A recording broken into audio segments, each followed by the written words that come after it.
बिस्मिल्लाहिर्रहमानिर्रहीम। अस्सलाम वालेकुम। वेलकम टू अनहम डायनेमिक वर्ल्ड। डियर स्टूडेंट्स, आज का जो हमारा टॉपिक है वो है लिविंग वर्ल्ड इन टाइम। इस दुनिया में सबसे पहला जानदार जो बना, तब से लेकर अब तक बहुत से जानदार इवॉल्व हुए, बहुत से लिविंग ऑर्गेनिज्म का एवोल्यूशन हुआ। उस वक्त से लेकर यानी कि आज से 3000 मिलियन ईयर्स अगो से लेकर अब तक ये जो कंप्लीट दौरानिया है, इस मुकम्मल पीरियड को आप लोग जियोलॉजिकल टाइम चार्ट कहते हैं। इस दौरान जानदार कैसे इवॉल्व हुए, आइए जरा उसका हल्का सा स्केच देखते हैं। सबसे पहला जो जानदार बना वो आपके पास था प्रोकैरियोट, बैक्टीरिया, और बैक्टीरिया में भी एंशिएंट बैक्टीरिया। प्रोकैरियोट्स में फिर एवोल्यूशन हुआ।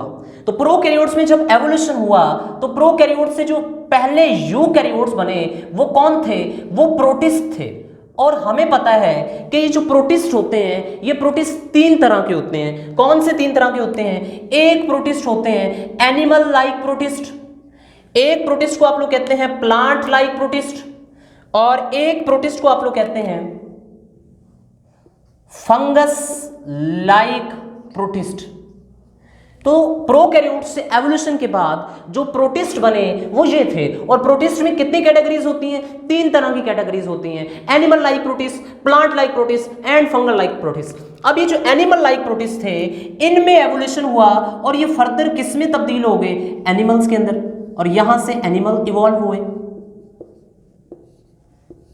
और इसी तरह प्लांट लाइक प्रोटिस्ट में एवोल्यूशन हुआ और यहां से कौन इवॉल्व हुए? प्लांट्स। और फंगस लाइक प्रोटिस्ट से एवोल्यूशन हुआ और वहां से कौन बने? फंगस बना। आइए जरा देखते हैं कि एनिमल्स में मुकम्मल तौर पर एनिमल कैसे हमारे से वजूद में आए। तो एनिमल्स में जो सबसे पहले जानदार बने वो थे आपके पास फिशेस।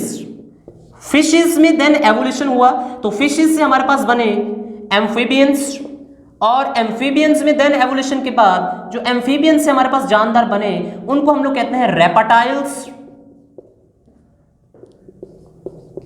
और रेप्टाइल्स से देन एवोल्यूशन के बाद जो एस्टेब्लिश हुए, जो बने हमारे पास जानदार आए, वो बर्ड्स थे और एनिमल्स थे।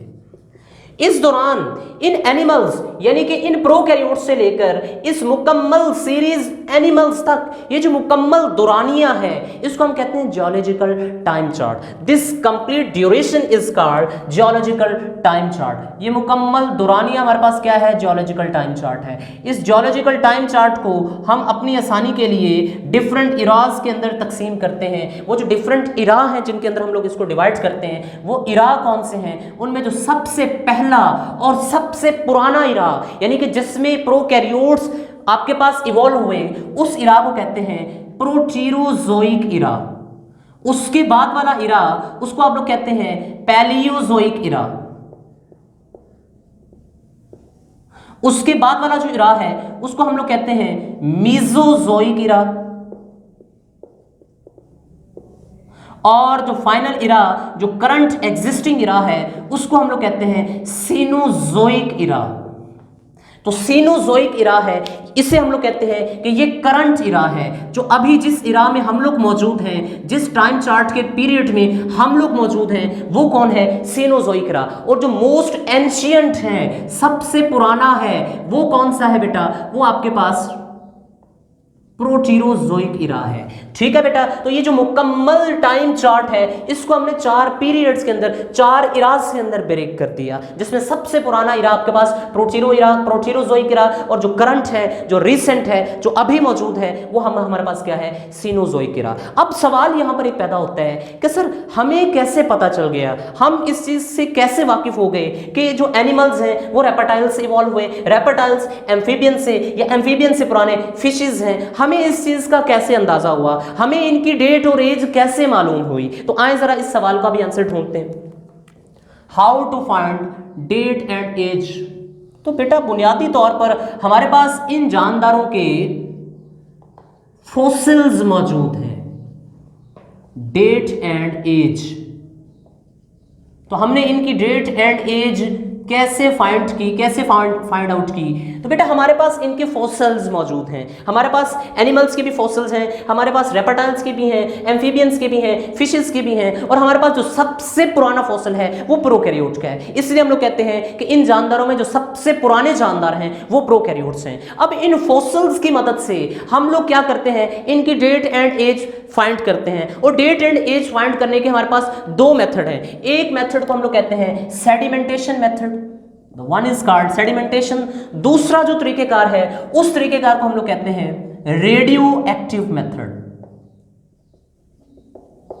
दूसरा जो मेथड है हमारे पास वो रेडियो एक्टिव मेथड है। अब सेडिमेंटेशन से क्या मुराद है? सेडिमेंटेशन से हम लोग कैसे किसी भी फॉसिल्स की डेट एंड एज को फाइंड कर सकते हैं? बेटा जरा देखें, लेट्स सपोज हमारे पास क्या है, ये जमीन का अपर क्रस्ट है और इसके ऊपर कोई स्पेसिफिक किस्म के जानदार रह रहे हैं, ये पर्टिकुलर टाइप के लिविंग ऑर्गेनिजम्स रह रहे हैं। और हम लोग जानते हैं कि अल्लाह ताला ने भी फरमाया कि हमसे पहले भी बहुत सी कौमें थी, हमसे पहले भी डिफरेंट टाइप के लिविंग ऑर्गेनिजम्स थे जिनको मुख्तलिफ तरह से तबाह कर दिया गया, या उनके ऊपर जमीन के पूरी की पूरी जमीन आन गिरी, या उनको जमीन के नीचे दबा दिया गया। तो लेट्स सपोज इसी तरह से ये जानदार जमीन के नीचे दब गए, इसी तरह फिर इनके ऊपर और कोई जानदार स्पेसिफिक किस्म के जानदार रहना शुरू हो गए, और जब फिर ये जमीन के नीचे दब गए तो ये भी एक सेडिमेंट की लेयर बन गई।